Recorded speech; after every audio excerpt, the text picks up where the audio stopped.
Alex Walter had spent the previous 10 years living in an abandoned RV. Sure, it wasn't his ideal home, but it was better than nothing. Alex had just turned 65, and as a result, the other people living on the street regarded him as an old-timer. In his previous life, he used to repair household appliances. He had the capability of repairing any old equipment, whether it's an old clock or a spiral in a broken toaster. The local homeless community was aware of Alex's abilities and frequently brought him various items to repair.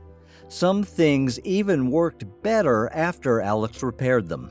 Alex's talent was greatly appreciated by the other homeless people, and some of them were even successful in selling the repaired equipment at flea markets. The homeless people appeared to be fair and honest because whenever they were successful in selling something, they gave half of the earnings to the elderly repairman, and that was Alex's existence. He didn't think about tomorrow or the past, but deep down the man wished for a very different life, one that didn't involve homeless people and the pungent smell of the city landfill. Alex, unlike the vast majority of homeless people, could not stand alcohol, but he would have a drink or two strictly for medicinal purposes. This instilled respect in other homeless people, who all treated Alex with kindness. They found it very reassuring to see a man who did not give up after ending up on the streets and did not lose self-respect, but instead continued to face all of life's challenges. On a hot July morning, a homeless man named Ben brought Alex an old safe with a broken electronic lock that he found in the trash can. "It's quite old," the man explained, and stood by Mr. Walter as he lowered the heavy load. "So, Ben, what do you expect from me? I don't see why the lock should be repaired. You could probably sell this at a scrapyard for a good price." Mr. Walter provided Ben with his expert opinion. "That is, if you say so, then we've got a deal. I'll split the sale proceeds with you, and I'll even bring you a bottle of whiskey," Ben went on, and Alex simply chuckled and gave Ben a thumbs up in response. And the safe was large and old, and to avoid carrying such a heavy load, Alex decided to repair the lock and open the safe right in front of his RV. Mr. Walter grimaced in displeasure after opening the safe, because the safe was empty. However, upon closer inspection and a few knocks on the floor bed, Mr. Walter noticed that there's a secret compartment in the floor bed of the safe. After spending hours on removing the floor bed, he saw something wrapped in cellophane and duct tape. The old man replied, "Oh, what is this? Is this someone's stash or something?" He carefully took the bundle in his hands, and Alex was immediately struck by its pleasant heaviness. With the melodious ringing, the man tore open the package, and several gold rings and necklaces fell onto the floor. "What a grateful gift, God!" Alex exclaimed joyfully. Aside from the gold jewelry, the bundle included a thick stack of $100 bills held together by a tight elastic band. Alex's eyes opened wide at the sight of so much money and valuables. His mind immediately raced with ideas for how he could best spend this money, and meanwhile, the man decided to keep everything to himself and not tell Ben about his findings, as Ben wasn't exactly truthful with Alex when it came to dividing the proceeds from the sale of the equipment he repaired, keeping a majority of the money and only giving a small percentage at best. Mr. Walter preferred to ignore Ben's tricks for the time being and continued to pretend that everything was fine. Alex went to the supermarket to get some food after taking some of the money he found. Being in a great mood, under his breath, the man was humming a song. And suddenly, he noticed a woman in her 60s crying on a bench near his RV, wiping her eyes with a handkerchief every now and then. The stranger struggled to regain control of herself. "Are you okay, ma'am? Is there anything I can do for you?" Alex inquired, his voice trembling. The woman looked at the homeless man in front of her with surprise in her eyes. Despite the fact that Alex had attempted to care for himself by washing his clothes, his physical appearance made his lifestyle painfully obvious. "Well, thank you, but I don't believe you can assist me in any way. My son's wife unwittingly threw away something that's very valuable, something that contained all of my savings, and now I've lost all the money and valuables I had," the woman sobbed. Alex was uneasy after hearing the woman's confession. Despite knowing what had happened, he then decided to ask, "Are you talking about an old safe by any chance? A really, really old one with the electronic password lock?" "Yes. How did you find out? Do you have any knowledge of it?" the stranger inquired as she abruptly stopped crying. Alex responded sadly, telling the woman about his discovery. "I haven't had time to spend a single penny of that sum, ma'am, and I'll give you every last cent. Well, my RV is only 100 yards away."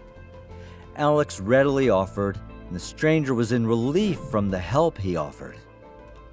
Georgia Hartfelt was the owner of the hidden stash in the old safe. She lived on Main Street with her son and his new wife. Georgia's husband died at an early age from lung cancer, and she hadn't been able to let another man into her life since.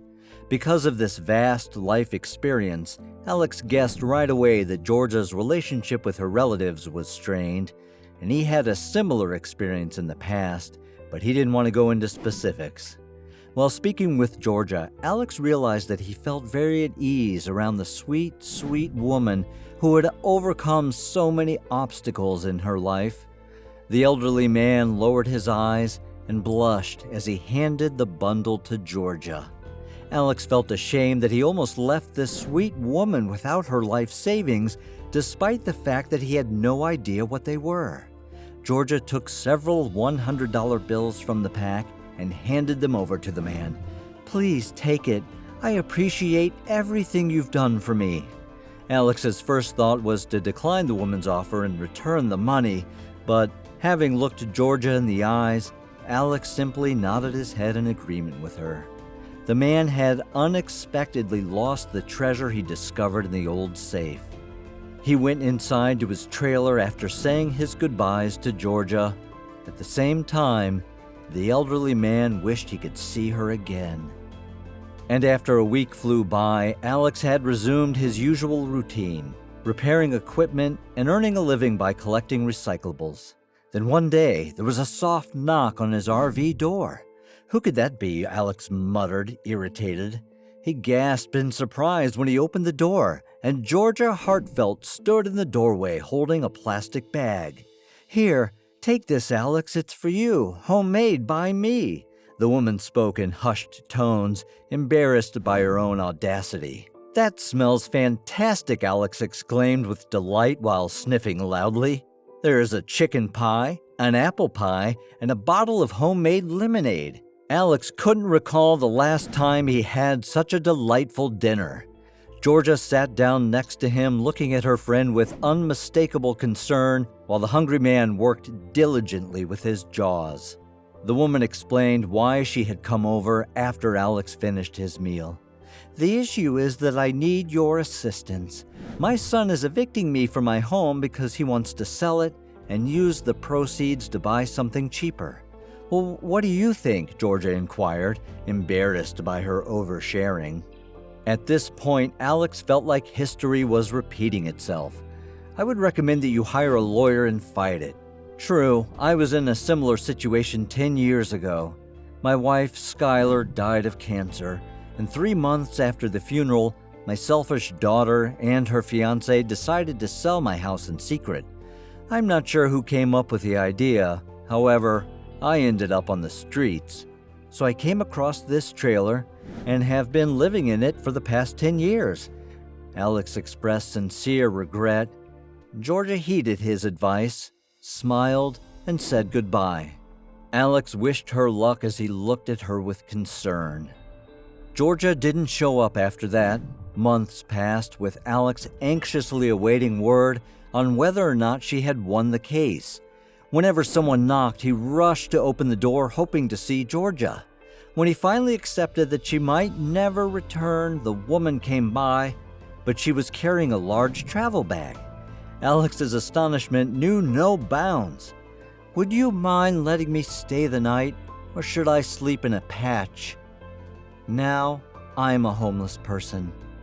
Georgia said this instead of a greeting. Alex was correct.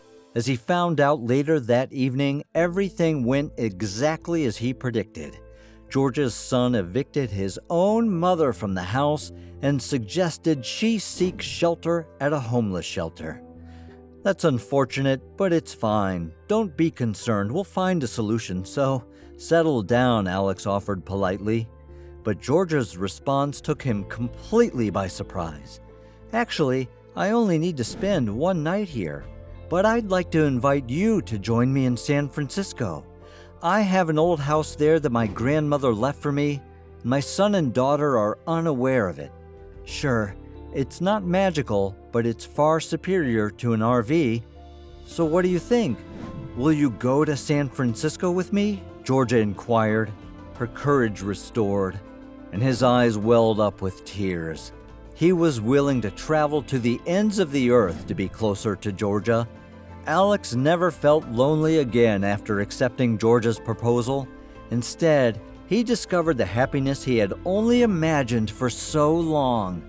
Georgia and Alex Walter began living as a family after moving from Kentucky. They frequently recall the story of the old TV stash, which served as the catalyst for their now beautiful relationship.